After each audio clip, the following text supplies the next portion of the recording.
안녕하세요. 오늘은 코로나19와 그린 뉴딜에 관한 이야기를 하겠습니다.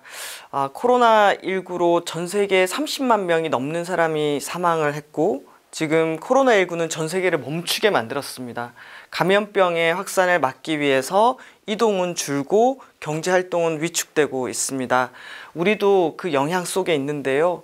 많은 사람들은 지금 코로나19가 어서 빨리 지나가기를, 그리고 해소되기를 기다리고 있습니다. 이 그림을 보시면은 코로나19를 바라보는 사람들의 이 모습, 열망 이런 것들이 보일 텐데, 그 뒤에 아주 큰 파도처럼 기후위기라는 것이 다가오고 있다는 것을 상징적으로 보여주고 있습니다. 코로나19 같은 인수 공통 감염병의 증가는 인간의 경제활동이 야생의 서식지를 침범하고, 또 야생동물과 인간의 접촉이 빈번하게 늘어나면서 감염병이 만들어지고 있습니다. 사스라든지 메르스라든지 코로나라든지 그런 경로를 통해서 만들어지고 있는데요. 그래서 많은 사람들은 이 코로나19조차도 기후위기나 이 생태계 지구 환경 파괴의 결과이다 라고 얘기를 하고 있습니다. 자, 이 속에서 우리는 어떻게 살아가야 할까요? 오늘 코로나19와 그린 뉴딜을 연계해서 여러분께 말씀드리려고 합니다. 2020년 2월 27일 뉴스인데요. 영국 런던의 히드로 제3 활주로 공항, 그러니까 공항의 활주로를 다시 증설하는 이런 계획들이 진행되고 있었고, 여기에 환경운동가들과 시민들이 기후위기 시대에 공항의 증설이라니 있을 수 없다라고 소송을 냈고요. 거기에 대해서 이제 재판정의 판결은 불법이다. 활주로 만들면 안 된다. 왜? 기후변화법에 의해서 온실가스를 줄여야 하는 이 약속을 위반하는 것이 되기 때문에 영국은 파리 협정에 따라서 온실가스를 줄여야 되는데, 공항의 활주로를 늘리는 것은 온실가스를 많이 만들어내는 사업이기 때문에 이것은 불법이다라는 판결이 나왔습니다. 전 이걸 보고 사실 충격, 그리고 이런 방향으로 가야 되겠구나. 정말 우리가 기후 문제가 심각하고 온실가스 배출을 줄이는 것이 중요하다면은 국가의 중요한 개발이라든지 이런 계획에 그것이 온실가스를 얼마나 배출하는지 안 하는지 여부를 가지고 중단 것조차도 할 수 있는 이런 판단을 해야겠구나라는 생각이 들었습니다. 이게 2월 27일 뉴스인데요. 이게 3월 2일에 인천공항의 모습입니다. 코로나 이후에 인천공항에 발 묶인 항공기들, 날지 못하고 지금 다 공항에 이렇게 대기하에 있는 상황입니다. 코로나19는 국가 간의 이동, 이런 것들을 순식간에 멈추게 만들었죠. 이 항공산업이 엄청나게 성장을 하다가 오늘 같은 경우에는 보잉사, 이 항공기를 만드는 보잉사에서 수주가 되지 않다 보니까 임시 휴직 상태로 한 6천 명 정도가 고용 불안 상태에 놓였다라는 뉴스를 본 적이 있습니다. 너무 크게 많이 바뀌었습니다. 몇 달 사이에. 앞으로 항공산업은 어떻게 해야 할까요? 항공산업에 종사했던 시민들은, 그리고 노동자들은 어떤 대책을 가져야 할까요?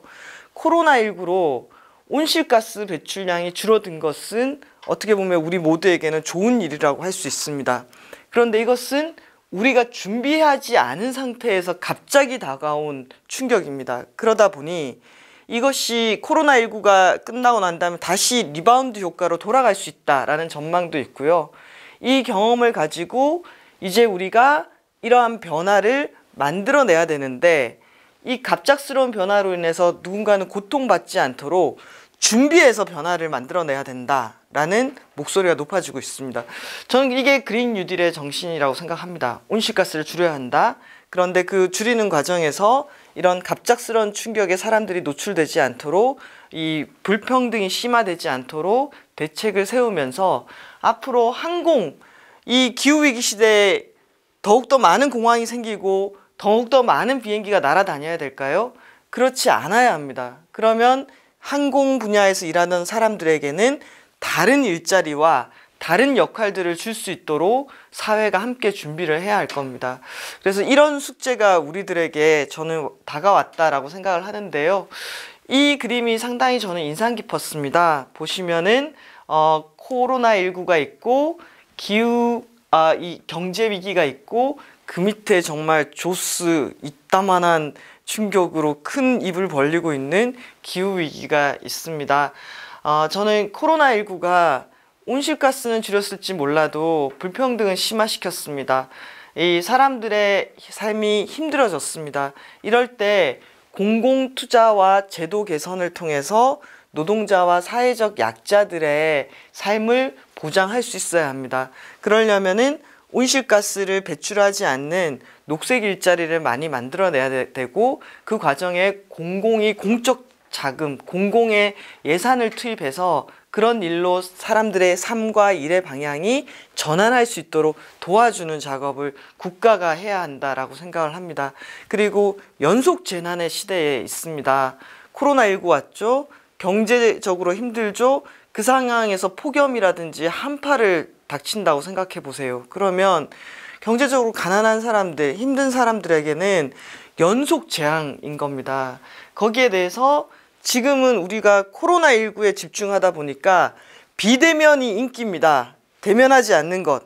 그런데 재난은 여러분 비대면으로 극복할 수가 없습니다. 재난은 함께 도와야 합니다. 그리고 사람의 의지만으로 아니라 인프라를 갖추고 제도적인 기반을 만들어야 합니다. 모두가 안전해질 수 있도록 예산을 쏟고 대비를 해야 되는 일입니다. 그래서 인프라와 제도와 지역사회와 또 디지털의 역할도 중요합니다. 정보를 미리 알고 또 공유한다라는 거. 그러면서 이 코로나19의 저는 교훈은 인간이 살아가는데 기본적으로 필요한 일들, 그런 일들의 기반이 얼마나 기본적인 것들을 하는 게 얼마나 중요한가를 깨닫게 해준 것 같습니다. 우리가 살고 있는 집, 이동할 때 안전하게 이동할 수 있는 거, 그리고 또 안전하게 뭔가를 먹을 수 있는 거, 그리고 사람들이 스트레스를 받지 않고 서로 차별과 폭력에 노출되지 않고 돕고 살 수 있는 공동체를 형성하는 거. 이 인간이 살아가는데 기본적인 이런 것들이 얼마나 소중했는가. 그리고 안정적인 일자리를 통해서 위기가 오더라도 내 삶이 나락으로 떨어지지 않는다라는 믿음, 그런 기본적인 것들을 저는 만들어가는 사회여야 한다라고 생각합니다. 그래서 커다란 위기, 기후위기가 오고 있고 이 위기 시대에 우리가 갖고 있는 자원과 이 인간의 능력을 어떤 방식으로 지혜롭게 쓸 것인가에 대한 시험대에 우리는 놓여 있고, 그렇게 대안을 찾으려고 한다면은 더 큰 위기를 막기 위해서는 온실가스를 줄이는 방향으로 완전히 사회를 전환을 해야 하고요. 위기가 오고 있기 때문에 위기에 다 함께 살 수 있도록 적응하는 대책들을 같이 세워야 할 거고요. 그 과정에서 가장 중요한 것은 누구도 배제되지 않도록 함께 논의하는 구조를 만들어 간다라는 것이 코로나19의 교훈이라고 생각합니다. 실제로 에너지 소비량이 줄었습니다. 전 세계 이산화탄소 배출량이 8%가 줄었는데요. 이건 2009년도에 금융위기 때문에 우리 경제가 확 좀 꺾였던 적이 있죠. 그때랑 비교해서 봤을 때 6배나 많이 줄어들었다라고 합니다.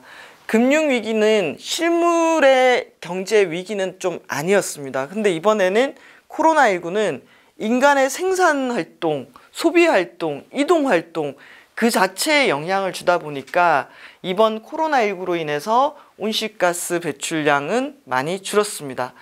실제로 여기서 또 재밌는 건요. 석유 수요가 줄었고요. 석유 소비량이 2012년 수준으로 돌아갔다고 합니다. 석탄 수요는 더 많이 줄었습니다. 석탄 수요도 8% 줄었는데요.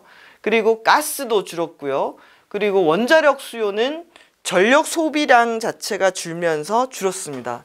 근데 이 와중에도 늘어난 게 재생가능 에너지는 꾸준히 늘어났습니다. 왜냐하면 재생가능 에너지는 생산이 되면은 바로 그 전력망에 들어가기 때문에 다른 것들의 비중이 줄어드는 데 비해서 재생 가능 에너지는 계속해서 전력망으로 들어가기 시작했고요. 그리고 가격 경쟁력을 갖게 됐다는 거. 그리고 2000년도에 공사 시작했던 게 완공이 되면서 더 생산하는 능력이 늘어났다는 거. 그래서 코로나 이후에도 화석 에너지 전체적인 에너지에 대한 수요가 낮아지기도 했고, 석탄이나 가스나 원전의 수요나 소비량은 떨어졌는데 재생 가능 에너지의 소비량은 늘어났다라는 것들은 저는 좀 상징적으로 봐야 되지 않을까라고 생각을 합니다. 그 속에서 저는 재난에 우리가 어떻게 대응하는가에 대한 회복을 빨리 하고 싶습니다. 그렇죠? 모두 아프면 빨리 낫고 싶지 않습니까? 충격이 왔을 때 재난에 대비할 수 있는 능력, 거기에다가 그동안은 글로벌라이제이션, 세계화 이런 접근이었습니다. 그런데 당장 이동의 한계가 명확해진 세계에서는 내가 어디에서 바닥을 두고 살고 있는가, 기반을 갖고 살고 있는가, 내가 살고 있는 지역은 어디인가, 이 지역이 얼마만큼 위기에 대응할 수 있는가에 대한 이런 지역의 중요성이 더 강해졌습니다. 그러면서 이 재난의 회복력과 지역에 있어서의 중요한 것은 리더십, 리더가 누구인가, 재난을 대비할 때 어떤 리더가 역할을 하는가에 대한 내용들을 주었고요. 그리고 코로나19 기후위기 지속가능성, 사람들이 이렇게 막 그 도시에서 사람들의 이동이 조금 줄어든 순간 인도에서는 엄청난 홍학대가 날아들고 사람들이 살고 있던 곳에 야생동물들이 돌아오게, 그때 사람들이 충격을 좀 받은 것 같아요. 이들의 공간을 우리가 너무 많이 점유하고 있었구나. 우리가 조금 이동을 조금만 줄여도 이렇게 이 막 거북이가 와서 알을 낳고 새들이 날아오고 야생동물이 살던 공간이 이 공간이었구나 라는 뭔가 우리가 지금까지 자연에 무슨 일을 한 거지?를 사람들이 생각해 볼 수 있게 했던 것 같습니다. 거기에 보면은 가치의 액상화라는 말씀을 송기령 선생님께서 하셨는데 너무 큰 충격을 경험하다 보니까 우리 재난 기본소득 이런 거 받아봤잖아요. 국가가 재난 시기에 국민들에게 돈을 주고 안전망을 제공할 수 있구나 라는 거. 그리고 화상회의, 그러니까 그전에는 국제회의를 하기 위해서 비행기 타고 막 왔다 갔다 하다가 화상회의를 해보니 우리가 그동안 왜 회의를 하려고 그렇게 비행기까지 타고 가서 회의를 그렇게 했을까? 이렇게 연결돼서 의사소통만 하면 되는 건데 너무 그동안 쓸데없이 국제회의하러 비행기를 많이 탔구나. 그러면 정말 가치 있는 일이 뭐지? 우리의 시간과 노력과 자원을 들여서 가치 있게 할 수 있는 일들에 집중해야겠구나 라는 생각들을 하게 된 거죠.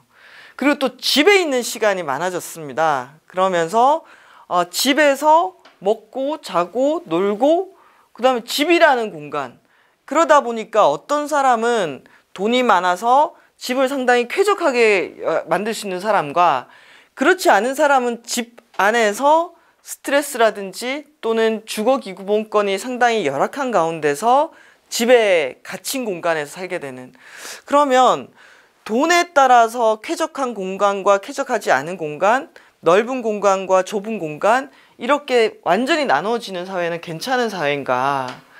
누군가 공간을 소유하는 게 돈으로만 되는 것이 아니라 보다 쾌적한 공간을 많은 사람들이 안전하게 누릴 수 있도록 공간에 대한 민주화에 대한 개념, 함께 누리는 공간, 그리고 기본적인 주거권을 보장할 수 있는 주거정책, 이런 것들 중요하지 않을까라는 이런 생각들. 그러다 보니까 가치관의 액상화가 어떤 의미냐라고 저도 한번 살펴봤더니 이런 거였어요. 재난 기본소득 받을 수 있다. 직장이나 학교를 꼭 가야 되는 것은 아니다.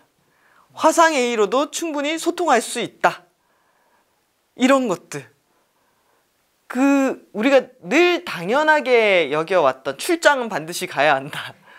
그런 것들이 조금 안 그럴 수도 있는데? 라는 거.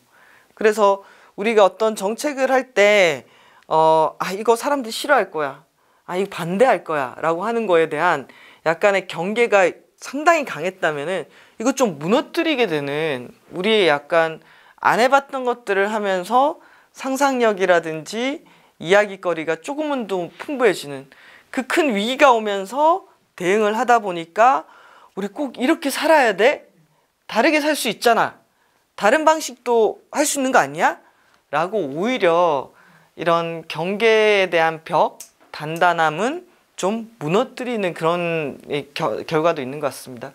그런데 빈곤은 심해졌거든요. 그래서 누구의 역할이 중요하다? 공공의 역할이 중요해졌다. 그리고 사람들이 어떤 방향으로 살아갈 것인가를 함께 결정하는 것이 중요해졌다라고 생각을 합니다. 그 속에서 저는 이번에 필수적인 일, 기본적인 일, 우리가 의료에 있어서 간호사들, 그리고 사람들이 너무 배달을 많이 하는데 이걸 엄청난 노동을 감당하면서 지금 물건이나 이런 것들을 배달하는 노동자들, 매일매일 청소하고 또 거리를 깨끗하게 만들고 또 이렇게 기본적인 보건을 제공하는 노동자들, 이분들은 제대로 임금을 받고 존중받고 있나? 우리가 모든 노동은 다 소중하지만 그 중에서도 공공을 위해서 필수적으로 해야 되는 분들에 대한 저는 고마움, 이런 것들이 있었고요. 동물과 생태계와 건강이 하나다. 이게 떨어져 있지 않았다. 모두가 건강해야 된다라는 이런 마음, 그리고 리더십이었던 것 같아요.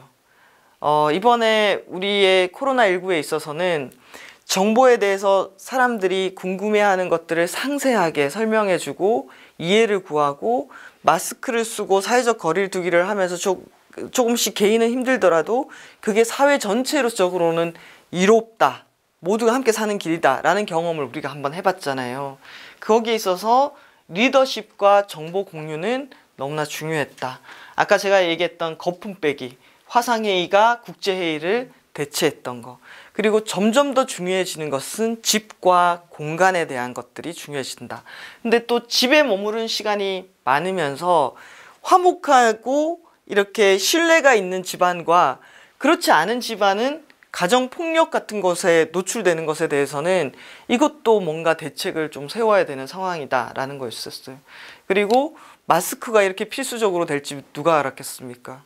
꼭 필요한 물건, 우리가 뭔가 자원을 쏟아가지고 물건을 만들고 그 자원의 소비가 폐기물을 만들고 온실가스를 만든다면은 정말 우리가 이 자원, 한정된 자원을 가지고 어떤 물건을 만들 거냐, 무기를 만들 거냐, 마스크를 만들 거냐, 인공호흡기를 만들 거냐, 이런 고민들을 하게 했습니다. 그리고 여전히 가장 먼저 희생당하는 사람들은 이번에도 요양병원이라든지 좁은 공간에서 일을 해야만 하는 콜센터, 그리고 장애인, 이런 분들이 영향을 받고 있었습니다. 이것도 취약 지역에 대해서 얼마나 많은 이 준비를 우리가 해야 되는지를 저는 보여주고 있고요. 지금 아까 제가 필수 노동자 얘기했지만 우리 배달 노동자와 간호사들 지금 너무 과잉 노동에 지금 시달리고 있지 않을까? 이거에 대해서는 사회적으로 어떤 답을 좀 줘야 되지 않을까? 이런 생각들이 저는 들었습니다.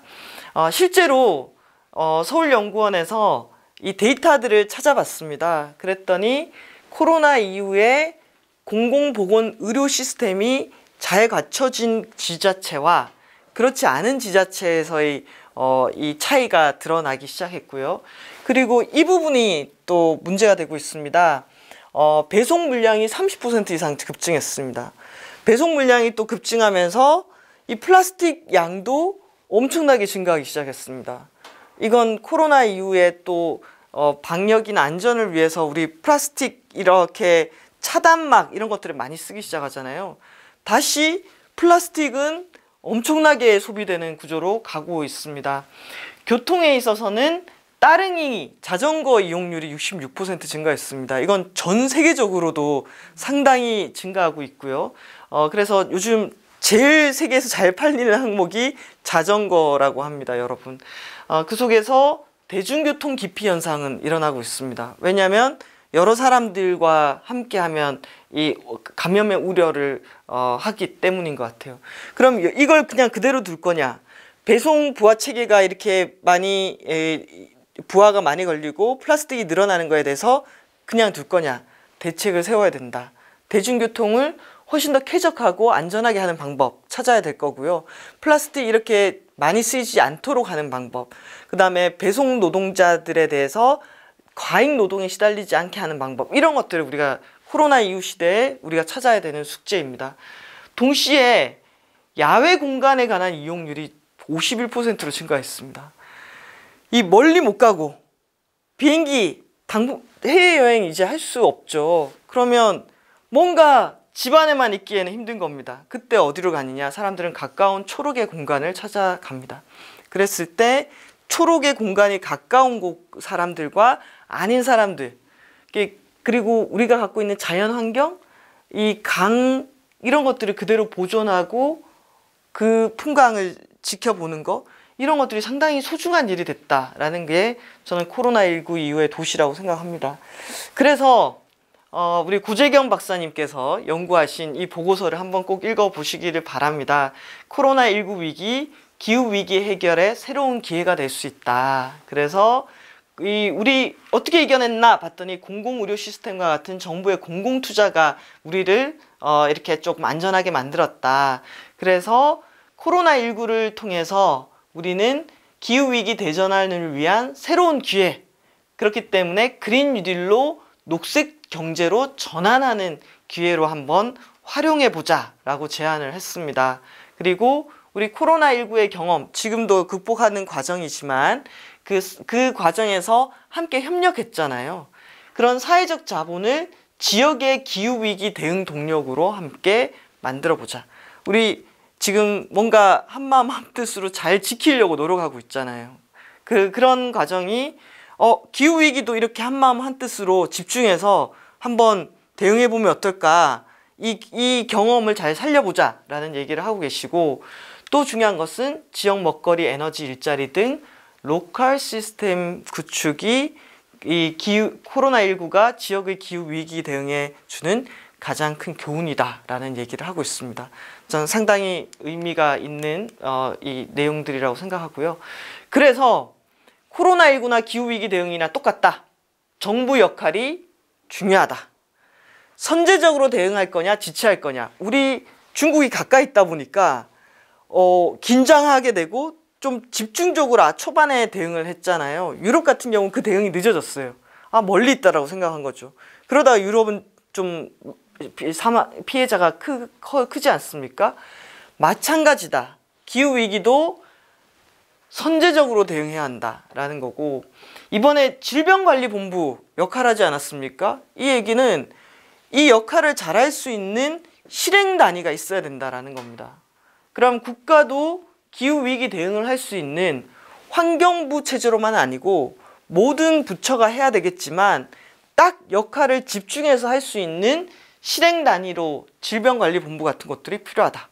그리고 지자체도 우리 지속가능발전협의회라든지 이런 것들이 또 열심히 활동하고 있지만 실제 이 경기도의 기후위기 대응을 제대로 할 수 있는 실행단위가 사람이 붙어서 일을 할 수 있는 조직이 있어야 된다. 전문 조직이자 시민 조직이 있어야 된다. 이런 거였고요. 결국 지역이 중요하고 사회적 약자를 돌봐야 된다라는 것들이 큰 교훈이라고 생각을 합니다. 자, 그래서 제가 첫 시간에도 말씀드렸지만 코로나19, 경제, 기후위기. 기후위기 대응엔 그린 뉴딜이다. 왜? 그린 뉴딜에는 세 가지 정신이 들어와 있기 때문에. 그린 뉴딜의 세 가지 정신은 온실가스를 줄이면서 불평등을 해소하고 일자리를 바꾸는 것이다. 그냥 기후위기, 기후변화 이 얘기는 많이 들었잖아요. 그러면 기후변화 대응 어떻게 해야 될까요? 그러면 우리는 온실가스 줄여야 됩니다. 기후위기에 적응해야 됩니다. 이게 맞는 말인데요. 그건 그냥 기후위기에 일으키는 하나의 원인, 온실가스에만 집중했다면은 그 문제를 풀어가는 것은 사회잖아요. 사람이잖아요.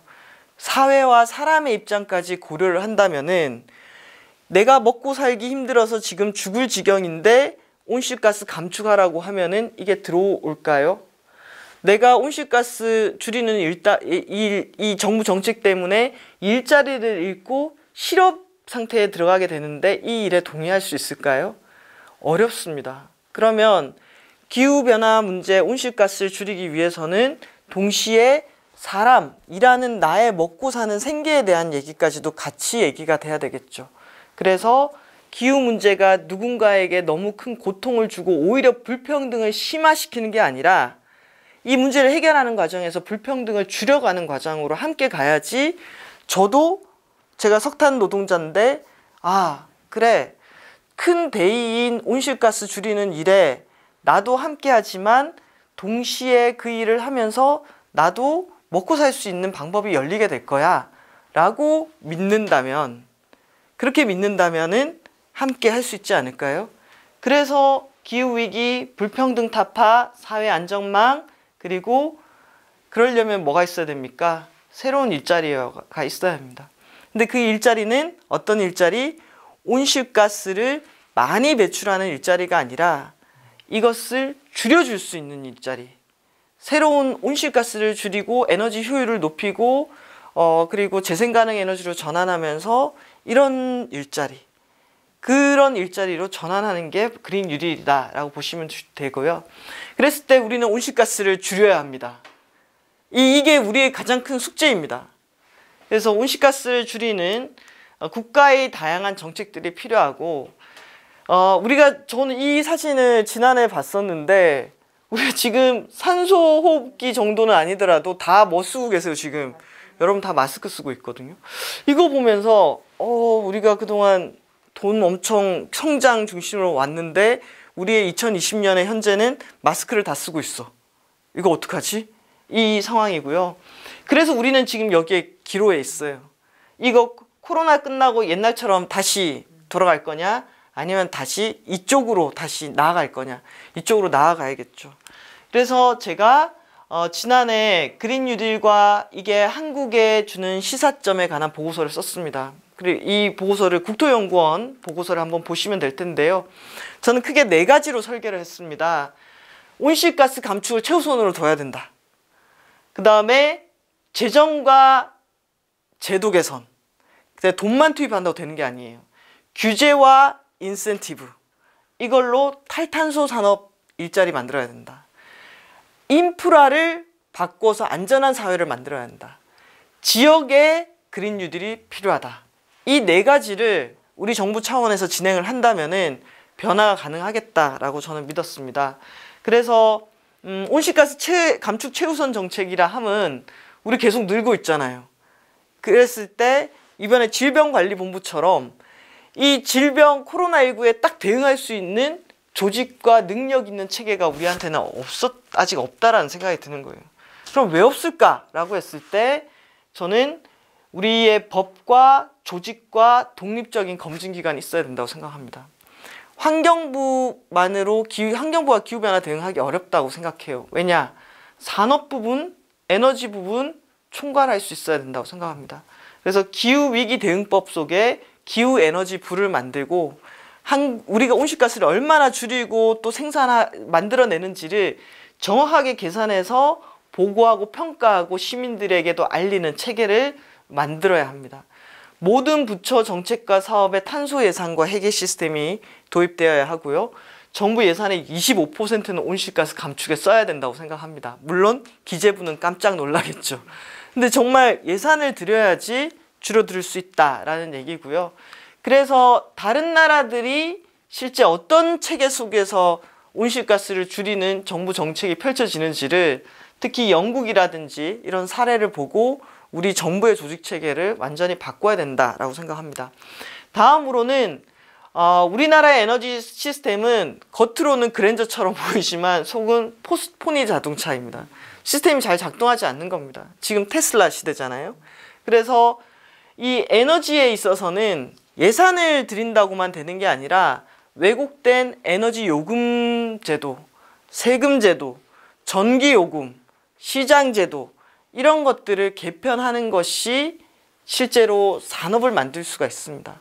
보조금만으로 에너지 효율 산업이라든지 재생가능 에너지 산업이 계속 성장하기는 어렵습니다. 좋은 제도를 가지고 있어야 됩니다.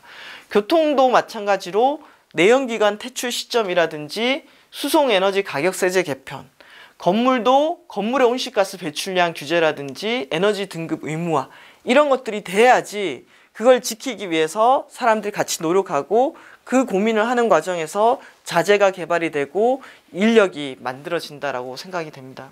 그래서 우리는 규제는 무조건 없애야 된다라고 생각하는데요. 그게 아니라 좋은 규제, 자원 사용량을 줄일 수 있는 규제, 이런 것들은 만들어져야 된다라고 생각하고요.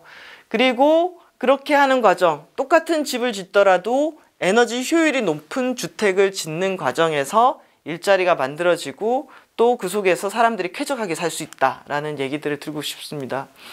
우리나라 공공인프라의 10% 정도가 30년 이상 된 노후화된 인프라입니다. 지하 상하수관, 전력선, 통신선, 지하철, 철도, 공항, 항만, 발전소. 노후된 인프라를 업그레이드하면서 탄소 배출량이 적은 방식으로 업그레이드 해야 합니다.